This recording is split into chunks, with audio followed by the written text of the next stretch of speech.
बारिश कई दिनों से गांव पर मसलत थी। आसमान पर बादल गरजते, बिजली चमकती और हवा ऐसी चलती जैसे किसी की चीखें लाई हो। गांव की कच्ची गलियां कीचड़ से भरी थीं, नाले उबल रहे थे और पानी में गंदगी और मुर्दा जानवर बहते नजर आते। गांव के एक कोने पर एक टूटा फूटा मकान था, जिसकी दीवारें कई और स्याह दागों से भरी थीं। उसके दरवाजे का एक हिस्सा हमेशा टूटा रहता और खिड़कियों से कभी रोशनी नजर न आती, सिर्फ अंधेरा टपकता। इस मकान के करीब से गुजरने वाले सांस रोक लेते, क्योंकि वहां से निहायत गंदी बदबू और किसी पुरानी आग की बू आती थी। यही वो जगह थी जहां काले इल्म का माहिर रहता था।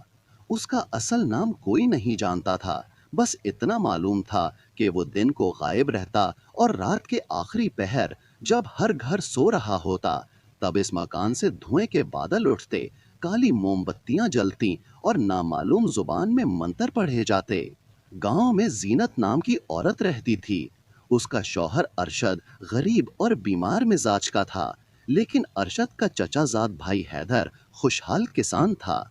उसकी जमीनें सरसब्ज, घर पुख्ता और बीवी फरजाना हमेशा मुस्कुराती रहती। जीनत हर रोज उनकी खुशी देखकर जलती। इसके दिल में ये आग इतनी बढ़ गई कि एक दिन उसने फैसला किया कि वो उन दोनों की खुशियां छीन लेगी। एक शाम जीनत की सहेली सहमी सी आवाज में बोली, अगर तो चाहे तो सब खत्म कर सकती है। गांव के कोने पर जो रहता है, काला इल्म जानता है। जीनत के दिल में एक ही ख्याल आया, हैदर और फरजाना की तबाही। बारिश की रात थी, आसमान पर बिजली चमक रही थी। जीनत ने चादर लपेटी और चुपके से घर से निकली। कीचड़ में पांव धंस रहे थे, सर्द हवा जिस्म में खंजर की तरह लग रही थी। जब वो इस मकान के करीब पहुंची तो दरवाजा खुद ब खुद चरचरा के खुल गया। अंदर का मंजर ऐसा था कि सांस रुक जाए। फर्श पर खुश्क खून के धब्बे, कोने में इंसानी खोपड़ियां और छत से लटकी मुर्दा चमगादड़ें। धुएं की बू इतनी तेज थी कि आंखों में पानी आ जाए। अंधेरे में दो सुर्ख आंखें चमकीं और भारी आवाज गूंजी, किसकी बर्बादी चाहिए? जीनत ने कपकपाती आवाज में कहा, अपने देवर और उसकी बीवी की। काले इल्म का माहिर मुस्कुराया।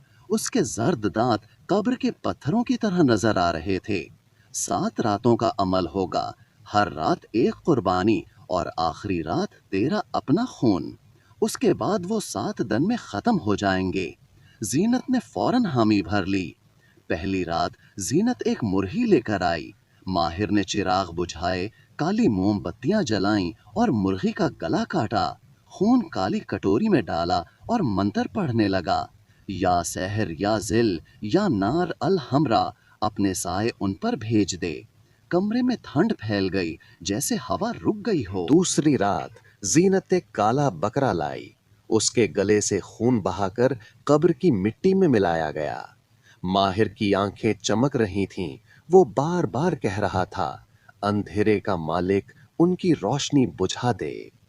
तीसरी रात वो कब्रिस्तान गए।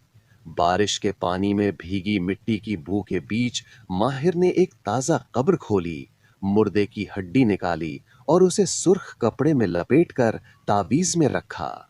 चौथी रात मुर्दा उल्लू का सर जलाया गया। बदबू नाकाबिले बर्दाश्त थी। मंतर की आवाज के साथ चमगादड़ें छत से टकराकर गिरने लगीं। पांचवी रात चमगादड़ का खून तावीज में भरा गया और इस पर काले धागे से गांठें लगाई गईं। छठी रात माहिर ने कहा, कल आखिरी रात है और उसके बाद वो मरने के करीब होंगे, लेकिन याद रख, साये पलट भी सकते हैं। जीनत खामोश रही। सातवीं रात जीनत अपना खून लेकर आई।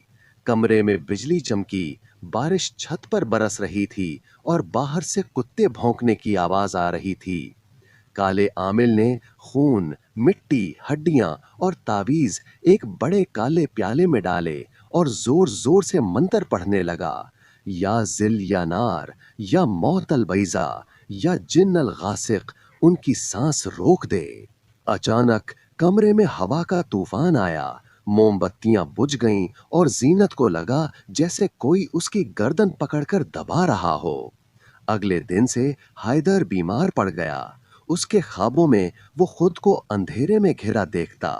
فرزانہ کو لگتا کہ کوئی گھر میں چل رہا ہے۔ رات کو برتن گل جاتے، دیواروں پر سائے رینگتے اور باہر کوئی عورت روتی سنائی دیتی۔ فرزانہ گاؤں کے بزرگ حاجی عبد الغفور کے پاس گئی۔ انہوں نے کہا، یہ کالا عمل ہے اور کرنے والا تمہارے اپنے گھر کا کوئی ہے۔ 7 دن کا مقابلہ کرنا ہوگا۔ انہوں نے سورہ بقرہ کی تلاوت شروع کی، دم کیا، پانی پلایا اور گھر میں اذان دینے کو کہا۔ 7ویں دن رات کو زینت کے گھر سے چیخوں کی آواز آئی۔ لوگ دوڑے تو دیکھا کہ زینت زمین پر تڑپ رہی کی، آنکھیں الٹی ہوئیں، منہ سے جھاگ نکل رہا تھا اور جسم پر جلنے کے نشان تھے۔ اس کے کمرے میں کالے دھاگے ٹوٹے پڑے تھے، تعویذ جلے ہوئے تھے اور ایک کھوپڑی زمین پر گری تھی۔ کالے علم کا ماہر غائب تھا۔ لوگ کہتے ہیں عمل پلٹ گیا اور جنات اسے لے گئے۔ اگلی صبح حیدر اور فرزانہ ٹھیک ہو گئے اور زینت کا ذہنی توازن خراب ہو گیا، مگر گاؤں والے آج بھی اس مکان کے قریب سے گزرتے ہوئے کہتے ہیں کہ رات کو وہاں سے منتر پڑھنے کی آواز آتی ہے، یا ذل یا نار یا موت البیضا، اور کوئی نہیں جانتا کہ کالے علم کا ماہر کہاں ہے۔